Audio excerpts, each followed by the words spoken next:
एक साथ 25 पार्थिव शरीर मैंने रिसीव किए। कल शाम को 7 बजे के बाद लगभग 7:15 बजे यमुनोत्री जा रही एक बस, 2 बस थी, एक आगे निकल गई थी, एक आगे थी, एक पीछे आ रही थी। जो बस पहले जा रही थी वो लगभग 1000 फीट गहरी खाई में गिर गई। लगभग 8 बजे के आसपास, पौने 8 बजे मुझे जानकारी मिली। मैंने तत्काल उत्तराखंड के मुख्यमंत्री माननीय पुष्कर सिंह धामी जी से बात की और तत्काल आग्रह किया कि युद्ध स्तर पर राहत और बचाव के काम प्रारंभ किए जाए। तब तक रात हो गई थी, अंधेरा हो गया था। एसडीआरएफ की टीम पहुंच गई। पुष्कर जी ने जिला प्रशासन की टीम भेजी, लेकिन इतने से मन संतुष्ट नहीं हुआ। मुझे लगा इतने भयानक हादसे के बाद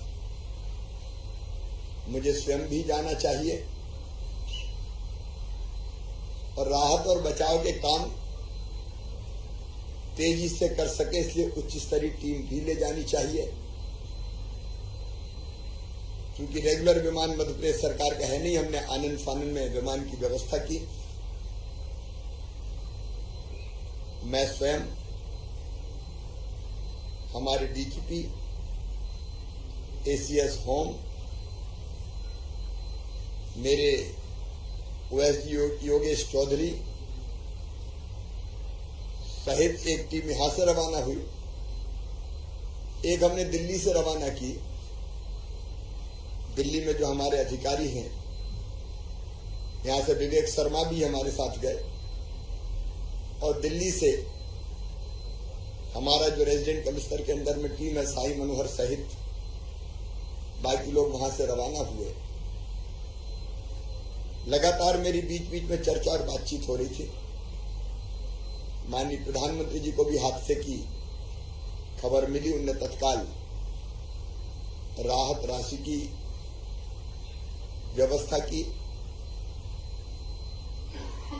उनका आशीर्वाद मिलता रहा। केंद्रीय गृह मंत्री श्री अमित शाह जी ने भी बचाव के कार्यों की जानकारी ली। रात को लगभग 12 बजे लगातार चर्चा और बातचीत करते हुए हम लोग जॉली ग्रांट एयरपोर्ट पहुंचे। तब तक 7 लोग बचे थे, 19 नीचे से, क्योंकि 1000 फीट गहरी खाई में से लोगों को निकाल के लाना दुर्गम रास्तों से ये आसान काम नहीं था। और तब जब एक जगह नहीं, बस ने कई पलटियां खाई, इसलिए कोई कहीं गिरा, कोई कहीं गिरा, कोई कहीं गिरा। दूर दूर तक हमारे तीर्थयात्री भाई बहन बिखरे हुए पड़े थे। सवेरे जब घटनास्थल पर हमने जाके देखा तो बस पहले खाई में गिरी और कई पलटियां खाती हुई एक पेड़ से टकरा के 2 टुकड़े हो गए। बस का एक टुकड़ा अलग पड़ा था और दूसरा टुकड़ा अलग पड़ा था। पूरी तरह से टूट चुकी थी, कचरा बन चुकी थी, कचर चुकी थी बस। और इसलिए रात में युद्ध स्तर पे काम के बाद में एनडीआरएफ की टीम भी पहुंच गई। लगातार मैं संपर्क में था मुख्यमंत्री जी के भी और टीम के भी। एक हाथ तो बहुत दूर जाके मिला, जो पार्थिव शरीर से टूट के कट के अलग हो गया था। लेकिन रात को जाते ही सबसे पहले मैं कंट्रोल रूम गया। आपदा राहत के लिए कंट्रोल रूम था, उसमें सारे वरिष्ठ अधिकारी थे, मेरी टीम भी जाके वहां बैठी और घटनास्थल से हमने डीएम से डीआईजी से, एसपी से चर्चा बातचीत की। तब तक बाकी लोग ऊपर लाए जा चुके थे। 7 लोगों को ढूंढने का क्रम चल रहा था। वहां चर्चा करके फिर मैं मैक्स अस्पताल है जहां घायलों को लाया जा रहा था। 3 लोग केवल मध्य प्रदेश के बचे। एक ड्राइवर था, एक पति पत्नी उदय सिंह जिनके फोन के कारण जानकारी मिली घटना की, उनकी पत्नी धर्मपत्नी, और एक और राजकुंवर बाई। उनको मैक्स अस्पताल भी मैंने ही रिसीव किया क्योंकि वो पहुंचते उसके पहले मैं वहां पहुंच गया था। अस्पताल में भर्ती करवाया। कई बार मन भर जाता है। पति ने बताया कि मेरी पत्नी ने मना किया था, उदय सिंह ने, कि मेरा जाने का मन नहीं है, लेकिन मैं जबरदस्ती ले गया। और जो राजकुमार बाई थी वो बदहवास थी, घायल तो बहुत थी ही। लाशों के बारे में कहती कह रही थी मेरा बेटा कहां पड़ा है, मेरे बेटे को ढूंढवा दो।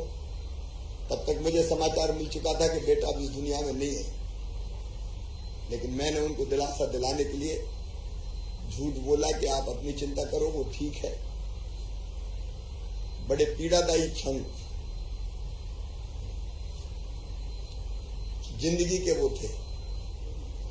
हमने फिर तत्काल रात में ही कैसे पोस्टमार्टम हो पाए, क्योंकि दिन में पोस्टमार्टम होता तो देर बहुत लगती, इसलिए हमने आग्रह किया कि पोस्टमार्टम घटना स्थल पर ही सड़क के पास रात में ही कर दिया जाए, क्योंकि गर्मी के दिनों में डिकम्पोजिंग का खतरा था। और इसलिए मैं धन्यवाद दूंगा उत्तराखंड की सरकार को, रात में ही पोस्टमार्टम कर दिया गया, औपचारिकता पूरी हुई। और लगभग सवेरे 6:30-7 बजे घटना स्थल से हमने आग्रह किया कि देहरादून ही लाए जाएं, क्योंकि हमको सबको खजुराहो लाने की व्यवस्था करनी थी। रात में ही हमने एयरफोर्स से संपर्क करके ये आग्रह किया कि अगर हम बाय रोड ले जाएंगे तो पार्थिव शरीर बहुत देर में पहुंचेंगे, घर के लोग सब परेशान होंगे, अंतिम संस्कार और टलेगा, दूसरे दिन के लिए जाएगा, और सब सुरक्षित पहुंचे। इसलिए जरूरी है कि हम सड़क मार्ग के बजाय हवाई मार्ग से, हवाई जहाज के द्वारा हमारे तीर्थ यात्री भाई बहनों को लेकर आए। सवेरे मैंने रक्षा मंत्री जी से चर्चा की, हमारा आग्रह स्वीकार हुआ, और 1:25 पर एयरफोर्स का विमान जॉली ग्रांट एयरपोर्ट पर उतर गया था।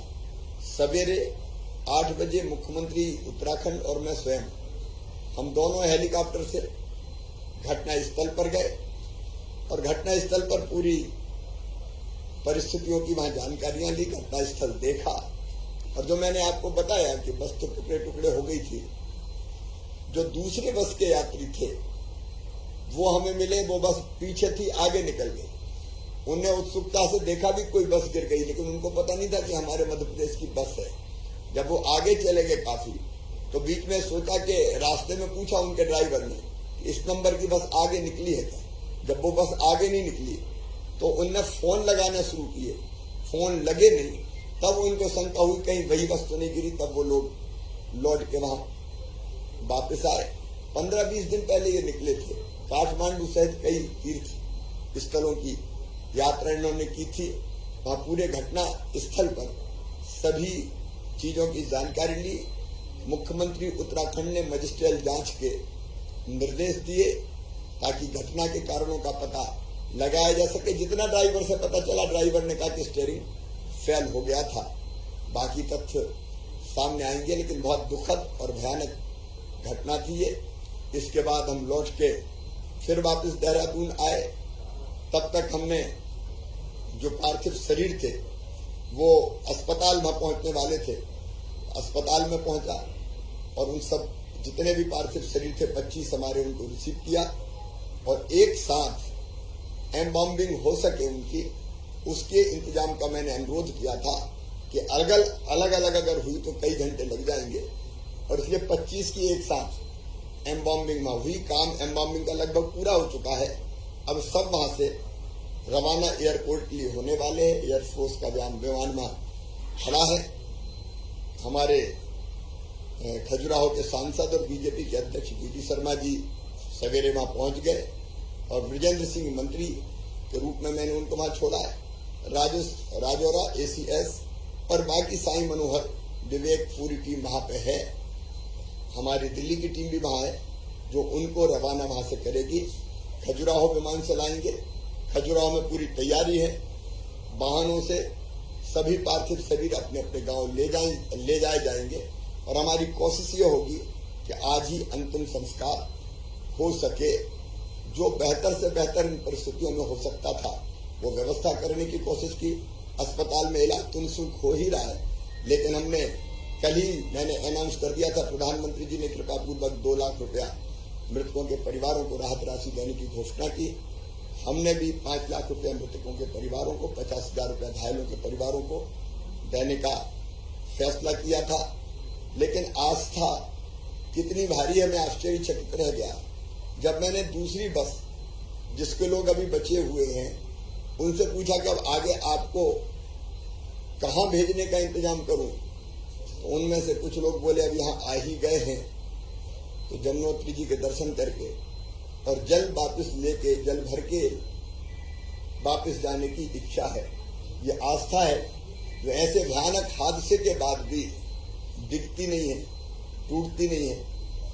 मैं परम पिता परमात्मा से प्रार्थना करता हूं कि वो दिवंगत आत्मा को शांति दे। 9 पति पत्नी 9 जोड़े इस दुर्घटना में नहीं रहे, एक बचा है जिसकी मैंने चर्चा की।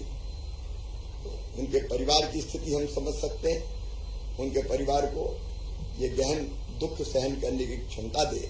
आगे भी जो और व्यवस्थाएं बनाई जा सकेगी बनाने का हम लोग इंतजाम करेंगे।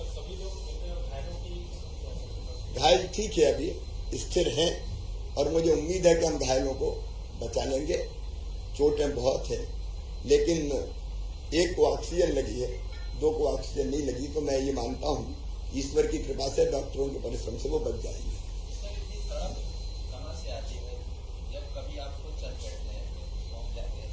मैं नहीं सो सकता था जब इतने लोग खाई में पड़े हों, तब मुख्यमंत्री के नाते मैं मुख्यमंत्री निवास में चैन की नींद सो जाऊं, ये तो मुझसे नहीं हो सकता किसी भी कीमत। और इसलिए ये कहा जाता है कि अफसर चले जाएंगे, मंत्री भेज दो, लेकिन मुझे लगा कि मुख्यमंत्री जाएगा तो राहत और बचाव के कामों में तेजी आएगी, सारा प्रशासन हरकत में आएगा और हो सकता है हम कुछ लोगों को बचा लें, बाकी को ठीक ढंग से संभाल के लेके आ पाए।